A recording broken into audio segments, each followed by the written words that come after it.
ويمكرون ويمكر الله والله خير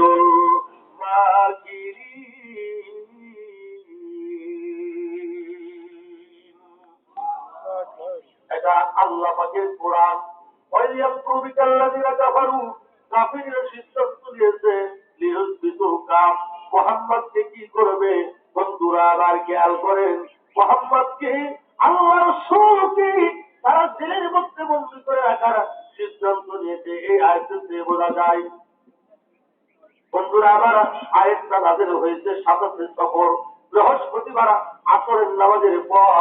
বিশ্বনবী হেরেম শরীফের দরজা বরাবর দাঁড়িয়ে আছে। আসমান থেকে গুড়ি গুড়ি বৃষ্টি জমিনে পড়তেছে। এমন সময় আল্লাহ পাক জিবরিলকে ডাকতে বলে, জিবরিল আমার রাসূলকে এই আয়াতে কারিমা নিয়ে রাসূলের হাতে দিয়ে দে। নবী আমার জানে না কাফির বেঈমানেরা তার বিরুদ্ধে ষড়যন্ত্র করতেছে। যেই ষড়যন্ত্রে রাসূলের ওয়ারিসের বিরুদ্ধে আজও পৃথিবীতে অব্যাহত আছে। জয় কোন ঠিক না ঠিক? বন্ধুরা আবার খেয়াল করি, বিশ্বনবীকে কাফের বেঈমানেরা জেলের মধ্যে বন্দী করে রেখেছিল। ওই জেলের একজনের নাম ছিল শিহাবে আবু তালেব। আবু বকর মাঝে মধ্যে নবীজি দেখতে গিয়ে যাচ্ছিল। বন্ধুরা আবার খেয়াল করেন, আর আবু বকর রাসূলকে বলতেন, ইয়া রাসূলুল্লাহ আপনার চেহারা মলিন হয়ে গেল, তার কারণ কি? আপনাকে আল্লাহ জেলের মধ্যে নিল, তার কারণ কি? নবী কয়, আবু বকর রে, আল্লাহর হুকুম আর কাফিরদের ষড়যন্ত্র দুইটা আছে। আল্লাহ পাক এই জন্য করি এই জেলখানার মধ্যে আমাকে নিয়েছে এই ভার্সিটিতে শিক্ষা নেওয়ার জন্য করিয়া, কারণ মদিনার এক সময় মদিনার প্রেসিডেন্ট আমি বিশ্ব নবী হব। সেদিন এই কাফেরদের জেলখানার মধ্যে আমি রেখে দিব। তাদের কত ষড়যন্ত্র নির্যাতন নস্যাৎ হয়ে যাবে, আর তাদের কত কষ্ট সেদিন হবে। এই অনুভূতি শক্তি পাওয়ার জন্য আল্লাহ পাক এই প্রশিক্ষণ দেওয়ার জন্য আমাকে পাঠিয়ে দিয়েছে। কোরআনের কথা, সূরা আনফালের 30 নম্বর আয়াত। আমি নাম্বার দিয়ে কথা বলছি বন্ধুগণ। আসলে সেই রাসূল এই রবিউল আউয়াল মাসে এসেছে, হুজুরের ওফাত হয়েছে এই মাসেই। জোরে কোন ঠিক না ঠিক? আরবের এক শ্রেণীর মানুষ রাসূলকে তারা বরদাস্ত করেনি। আরেক শ্রেণীর মানুষ ছিল, তারা রাসূলের জন্য জীবন দিতে প্রস্তুত ছিল। কথাগণ ঠিক না ঠিক? এই যে দল দুইটা, শুরু থেকে হিজবুল্লাহ আর হিজবুল শয়তান। একটা হলো শয়তানের দল, একটা আবু জেহেলের দল, একটা ফিরআউনের দল, একটা আল্লাহর দল, একটা রাসূলের দল। ঠিক না ঠিক? বন্ধুগণ এটা ছিল। আর শুধু তাই নয়, জবুর কিতাবের মধ্যে লেখা আছে যে জবুর কিতাব আল্লাহ পাক মূসা আলাইহিস সালামের উপর, তৌরাত তাই না, মূসা আলাইহিস সালামের উপর তৌরাত নাযিল করা হয়েছিল। জাবুর হযরত দাউদ আলাইহিস সালামের উপর, ইনজিল ঈসা আলাইহিস সালামের উপর, বিশ্বনবীর উপর কোরআন। তৌরাত কিতাবের ভিতরে 90 জায়গার ভিতর বিশ্বনবীর নাম লেখা আছে। মুলকে সবের তৌরাতের পণ্ডিত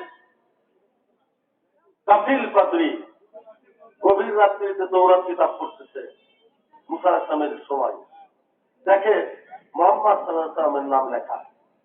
হিংসা করে লাল কালির কলম দিয়ে এই নামটা মিশিয়ে দিয়ে ওখানে মূসা আলাইহিস সালামের নাম লেখে। রাত্রে কাজ সেরে শুইছে, সকালবেলা উঠে দেখে সে গুই সাপ হয়ে গেছে। গুই সাপ পর্যন্ত গুই সাপ হয়ে গেছে। রাসূলের নামের সাথে বেয়াদবি করার কারণে আল্লাহ তৌরাতের পণ্ডিত কাফিল পাদ্রীকে গুই সাপ করে দিয়েছে। চিন্তা করেন, রাসূল জগতে আসেনি, মূসা আলাইহিস সালামের যুগ চলছে, তারপরে ঈসা আলাইহিস সালামের যুগ, তারপরে কিছুদিন অতিবাহিত, তারপরে রাসূল দুনিয়াতে আসবে। শুধু কি তৌরাত কিতাবের নাম থেকে সহ্য করতে পারতেছে না। কিছু কিছু নামধারী মুসলমান আছে, পাকা মুসলমানের নাম পোস্টারে দেখলে সহ্য করতে পারে না। কথা বল ঠিক না? এই রকমের সহ্য করতে কে? আমাদের নবীর উপর নাযিল হচ্ছে, আমার মুহাম্মদের নাম থাকবে কেন? সন্তানেরা সকালবেলা দরজায় গিয়ে আব্বা আব্বা বলে ডাকে, না জবাব নাই। দরজা ভেঙে ঢুকে থেকে বিশাল বড় একটা গুই সাপ খালি ধরপর ধরপর ধরপর ধরপর করতেছে। গুই সাপ থেকে লাঠি আনতে মারার জন্য। গুই সাপ এক দৌড়ে তুর পর্বতে চলে গেছে। কিছুদিন পরে মুসা আলাইহিস সালামের সঙ্গে দেখা, সালাম দিয়েছে। পয়গম্বররা প্রাণীর ভাষা বুঝে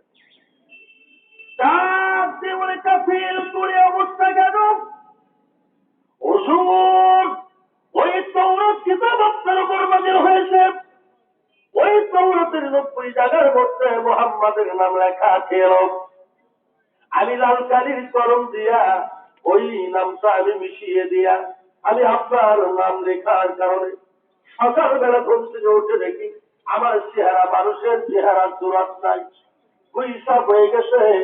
তাই সন্তানেরা বাঁচতে এসেছে আত্মরক্ষার জন্য করে দৌড়ে এই তুর পর্বতের গর্তের মধ্যে আমি আশ্রয় নিয়েছি। পয়গম্বর মুসা আলাইহিস সালাম, যিনি বনী ইসরাইল সম্প্রদায়ের নবীদের 70,000 নবীদের সর্দার ছিল, মুসাকে আল্লাহ পাক কুলুকে কারিম খেতাব দিয়েছিল, ঈসা আলাইহিস সালামকে কুলুকে আসাম খেতাব দেওয়া হয়েছিল, বিশ্ব নবীকে কুলুকে নাজিম খেতাব দেওয়া হয়েছে। এটি করেছিস এমন লোকের সঙ্গে তুই বেয়াদবি করেছিস যে আল্লাহ পাক সৃষ্টি না করলে আমি মুসা এই দুনিয়ার মুখ দেখতে পেতাম না। সুবহানাল্লাহ। ওই হুজুর, আল্লাহ কি আমাকে মাফ করবে না? পয়গম্বর বলে, দেখি আল্লাহকে একটু জিজ্ঞাসা। মুসা আলাইহিস সালামের কাছে দোয়া করে, আল্লাহ পৃথিবীর সুরক্ষা পরিবর্তন হবে না? আল্লাহ পয়গম্বর যখন হাসুদেরকে পরিবর্তন হবে, সময় লাগবে অনেক। কেমন সময়? তুমি দুনিয়া থেকে চলে আসবে, ঈসা আলাইহিস সালাম, তারপরে তিনি চলে আসবে, কিছুদিন অতিবাহিত হয়ে যাবে, এরপরে আবার রাসূল যাবে, বিশ্বনবী দুনিয়াতে যাবে। আর বয়স যখন 40 বছর পূর্ণ হবে, যখন আসমানি কিতাব তার উপর আমি নাযিল করব, সে সময় পর্যন্ত তাকে রক্তের মতো অপেক্ষা করতে হবে। ফলাফল দেখেন, আল্লাহ ওই সাথে কি এতদিন বেঁচে থাকবে? আল্লাহ তো শুধু যখন দোয়া করতে আমি তাকে হায়াত দিয়ে আর দুই সাপ আগে করতে কাজে করতে বস্ত পরিবর্তন করে আর থাকে চিন্তা করে ঘটল আমরা সিরাতে খাতামুল আম্বিয়ার ভিতরে 32 শফির রহমাতুল্লাহ ঘটনা করেছে। শুধু তাই নয়, রসুল দুনিয়াতে আসেনি, রসুলের দাদা আব্দুল মুত্তালিব ছিল বাবার সন্তান। ওই যে ইসমাইল আলাইহিস সালামের হামাগুড়িতে আল্লাহ পাক জমজম কূপের আল্লাহ পাক সৃষ্টি করেছে। একদিন ঘূর্ণিঝড় হয়ে লতা পাতা আবর্জনা দিয়া জমজমের কূপ বন্ধ হয়ে গেল। লোকেরা বাবার বন্ধুয়ালি আব্দুল মুত্তালিবের কাছে গেল। গ্রামের ভিতর তিনি সর্দার, খুব সমস্যা হলে আগে লোকেরা তার কাছেই যায়, কর্ণা করে কি করা যায়। এই আর লোকজন রাখতে অনেক আবার সর্দার আব্দুল মুত্তালিব এই জমজমের পানি মানুষ রহমত হিসেবে গ্রহণ করত, সৌদাগরেরা এইগুলো পান করত। জমজমের পানি বন্ধ হয়ে গেল। আপনি আমার সর্দার একটা সারা ব্যবস্থা করেন। বলে আমি কি করব? এই বলি আব্দুল মুত্তালিব আমার সামনে একটা গর্ত আছে, ওই গর্তের ভিতরে নামিয়া বন্ধুরা আবার এবার কাবার ওপরের চৌকনের উপর হাত দিয়ে আল্লাহর কাছে আসমানের দিকে মাথা দিয়ে বলেন, বাবু এই কাবার সর্দার তুমি বানাইছো, আল্লাহ তো ওই ইসরাইলের ঝামারা তুমি আল্লাহ জমজমের কূপ তুমি সৃষ্টি করে দিয়েছে। এরা এই জমজমের পানি ঘূর্ণিঝড়ের লতা পাতা দিয়া বন্ধ হয়ে গেছে। এই জমজমের পানি যদি তুমি আমার প্রবাহিত করে দিতা, আমার 11টা পুত্র সন্তান, আল্লাহ একটা সন্তান এই কাবার সামনে নিয়ে এসে আমি আব্দুল মুত্তালিব আমার নিজের হাতে আমি কুরবানি দিব। সঙ্গে সঙ্গে তো কবুল হয়ে গেছে। জমজমের পানি আবার প্রবাহিত হয়ে যায়, 3 মাস ভারত অতিবাহিত হয়ে যায়, সন্তান কুরবানি দেয় না। কে যেন শব্দ ঢুকে দাঁড়িয়ে যায়, রে কাবার সর্দার আব্দুল মুত্তালিব সন্তান কুরবানি দিতে চাইয়া তুমি এই জমজমের প্রবাহিত করে নিলা। যদি একটা সন্তান এই কাবার সামনে নিয়ে এসে কুরবানি না দাও, তাহলে তোমার সমস্ত বস্তুর ওপর বিপদ এসে যাবে। বন্ধুরা আমার, স্বপ্ন দেখার পরে সকালবেলা সমস্ত সন্তানদেরকে দেখেছে। এবার সবার বড় ছিল হযরত আব্বাস রাদিয়াল্লাহু তাআলা। রাসূলের বাপ-দাদারা 11 ভাই ছিল, বুখারীর মধ্যে লেখে তার মধ্যে 2 জন ছিল মুসলমান, আব্বাস রাদিয়াল্লাহু আর ছিল আমির হামজা। রাসূলের ফুফু ছিল 2 জন, তার মধ্যে একজন মুসলমান হয়েছিল সুফিয়া। বন্ধুরা আমার, আর আব্বাসকে ডাকতে বলে আব্দুল মুত্তালিব, রে বাবা আব্বাস তুমি রাজি হয়ে যাও, তুমি আমার বড় পুত্র, আমি একটা নিয়াজ করেছিলাম একটা সন্তান কুরবানি দেব। আব্বাস ডাকতে বলে, বাবা গো আপনি কি আমার নাম নিয়ে নিয়াজ করেছিলেন? না গো বাবা না, আমি তোমার নাম নেই নাই, শুধু বলেছিলাম একটা পুত্র আমি কুরবানি দেব, তাহলে আমি কলাকে বেরোতে পারবো না। আরেকটা ডাকা হলো, আরেকটা একই কথা বললো। জিয়ারকে ডাকা হলো, জিয়া একই কথা বললো। আমির হামজাকে ডাকা হলো, আমির হামজার নিঃসন্তানী। ডাকতে বলে, বাবা আমি হামজা, তোমার কোন সন্তান হয় না, বিয়ে করালাম, তুমি কুরবানি হইতে রাজি হয়ে যাও। আমির হামজা বলে, না রে না, আমি রাজি হব না। আপনি কি আমার নাম দিয়ে নিয়াজ করেছেন? বলে, আমি কারো নাম উল্লেখ করে নিয়াজ করি নাই। এই জন্য হাদিস শরীফের মধ্যে রাসূল বলেছে, আনা ইবনে জাবহীর, হুজুর বলেছে আমার 2 পুত্র কুরবানি হয়েছে, আমি তার সন্তান মুহাম্মদ রাসূলুল্লাহ সাল্লাল্লাহু আলাইহি সাল্লাম। একটা হলো ইসমাঈল আর একটা ছিল আব্দুল্লাহ। এবার আব্দুল্লাহকে ডাকা হলো, আব্দুল্লাহ বলল, বাবা গো আপনি কি আমার নাম নিয়াজ করেছেন? বলে না। আমার কুরবানি দিলে আপনি কি দায় থেকে মুক্তি হয়ে যাবেন? ডাকতে বলে, বাবা হ্যাঁ আমি দায় থেকে মুক্তি হয়ে যাব। আব্দুল্লাহ বলে, বাবা গো দায় থেকে যদি মুক্তি পান আমি রাজি হলাম, আপনি আমার কুরবানি দিয়ে দেন। আব্দুল্লাহকে সেজে গুজে বাবার সামনে কুরবানি দেওয়ার জন্য নিয়ে আসা হয়েছে। এই আব্দুল্লাহ কুরবানি দেখার জন্য করে গোটা বিশ্বের বিভিন্ন দেশ থেকে হাজার লক্ষ লক্ষ নারী পুরুষ মজুরা আবার এটা দেখার জন্য করে তারা কাবার চতুর্দিকে জমায়েত হতে লাগলো। লোকেরা বলে, ইতিহাস থেকে জানি ইব্রাহিম ইসমাইলকে কুরবানি দিয়েছিল, মিনা বাজারে নিয়ে আসছিল।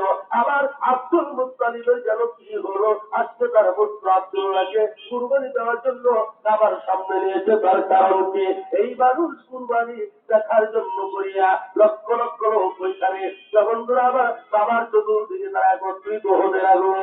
আর আব্দুল্লাহকে সেজে গড়িয়া তখন আব্দুল্লাহ কুরবানি করবে, এমন সময় কাবার ডান পাশে 100 যুবতী, কাবার বাম পাশে 100 যুবতী হাতে একটি করে তলোয়ার আকাশের দিকে উঁচু করে ধরে বলতে লাগলো, রে কাবার সর্দার আব্দুল মুত্তালিব, তোমার সমস্ত সন্তানকে তুমি কুরবানি দাও, আমরা বাধা দেব না, কিন্তু আব্দুল্লাহরে আমরা কখনোই কুরবানি দিতে দেব না। আশ্চর্য হয়ে গেল, আব্দুল্লাহকে কুরবানি দিতে দেবে না, তার কারণ কি? তোমরা কারা? ইরাম তোমাদের। বলল, আমরা মেয়ে মানুষ, আমরা ব্যবসা করি, কেউ আতরের ব্যবসা করি, কেউ ফুলের ব্যবসা করি, কেউ ওষুধের ব্যবসা করি, কেউ আমরা খেজুরের ব্যবসা করি। বলে, তাহলে তোমাদের কি একা? তোমরা কি জন্য কোরবানি পালন করছো? তলোয়ার আকাশের দিকে উঁচু করে ধরে তোমরা বিদ্রোহ করো, তার কারণ কি? একজন মহিলা, বন্ধুরা আমার, নাম হলো ওরাকা বিন নাওফিলের মেয়ে মরিয়ম।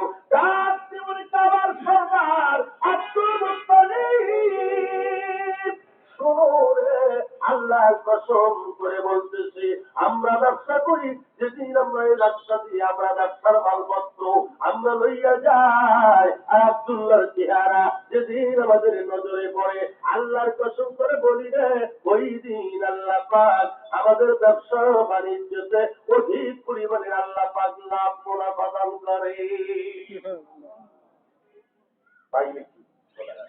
আব্দুল্লাহরে কুরবানি দিতে পারবে না, বাকি দর্শনে কাজ করে দাও। বন্ধুরা আবার দেখেন রসুলকে পাওয়ার জন্য তারা কত ব্যস্ত ছিল।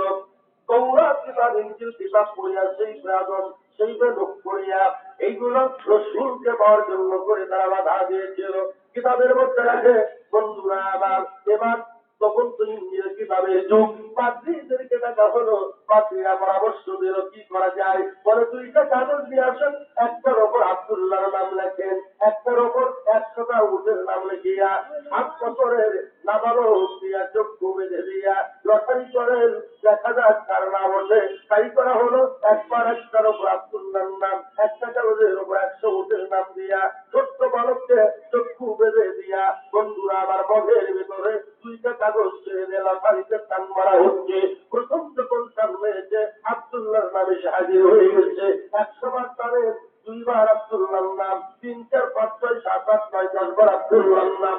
আল্লাহর কুদরত কোথা যায় না, 20 বার আব্দুল্লাহর নাম, 30, 40, 50, 60, 70 বার 80 বার আব্দুল্লাহর নাম, 90 বার 95 বার আব্দুল্লাহর নাম, 96, 97, 98 বার আব্দুল্লাহর নাম। এবং দূরে ওই 200 যুবতী আবার তলোয়ার আবার আকাশের দিকে উঁচু করে থাকতে বলে, রে আমার সর্দার আব্দুল মুত্তালিব, 100 বার, 1000 বার, লক্ষ, কোটি কোটি বার যদি তুমি লটারি করে আব্দুল্লাহ নাম করো, তবু আমরা আব্দুল্লাহরে কুরবানি দিতে দিব না। ইসমাইলের কুরবানির কথা শুনছেন, আব্দুল্লাহর কুরবানির কথা শুনছেন। ইসমাইলের কুরবানির ওয়াজ তো সবাই জানে, ঠিক না? আব্দুল্লাহকে কুরবানি দেওয়ার জন্য যে কাবার সামনে দেওয়া হয়েছিল, কি করা যায়? 100 বারের মধ্যে টান মারছে কয়বার? 98 বার। বাকি আছে 2 বার। 99 বার টান মেরেছে, আব্দুল্লাহর নাম এসে হাজির হয়ে গেছে। বাকি আছে কয়বার? লোকেরা বলে 100 বার পেলেও কোনো লাভ হবে না, যেহেতু ওরা তলোয়ার নিয়ে রেডি হয়ে আছে, কাল্লা যাবে হাজার মানুষে। বন্ধুরা আমার, এই মৌসাকে হাত দেওয়া যাবে না। ভাইরা আমার, সবাই বলল ঠিক আছে, একবার যখন বাকি আছে ওটা নিয়ে আমরা অন্য ব্যবস্থা গ্রহণ করব। যেই মাত্র 99 বার লটারিতে টান মেরেছে আল্লাহর হুকুমে, বন্ধুরা আবার 100 বার এসে আল্লাহর হুকুমে 100টা উঠে নাম এসে হাজির হয়ে গেছে। বন্ধুরা আবার খেয়াল করেন, এবার 100 উট আব্দুল মুত্তালিব নিজের হাতে কাবার সামনে কুরবানি দিল। এবার ওই 200 যুবতীর মধ্য থেকে একজন যুবতী, ওরা গাবিন রাউতুলের আব্দুল্লাহর কাছে এসে ডাকতে বলে, ভাই আব্দুল্লাহ, আমি তোমাকে আজকে কথা বলবো। কি বলতে বলো? বলে তোমার কানে কানে বলতে হবে, কানে কানে। এবার আব্দুল্লাহ কানে কানে ওরা গাবিন রাউতুলের মরিয়ম ডাকতে বলে, আব্দুল্লাহ রে, তুমি কি কোথাও বিয়ে করেছো? বলে না না, আমি কোথাও বিয়ে করি নাই। রে আব্দুল্লাহ, আমি কিভাবে হাবিরা, আমার আর ভাই বোন কেউ নাই, আমি বাবার একমাত্র কন্যা সন্তান। 5তলা বিল্ডিং বাড়িতে আমার বাবার অগাধ সম্পত্তি রয়েছে। আব্দুল্লাহ রে, তুমি যাতে কোথাও বিয়ে না করো, তুমি যদি আমারে বধূ বানাইয়া নাও। আব্দুল্লাহ, আমার বাবার যত সম্পদ আছে আমি তোমার কদমের নিচে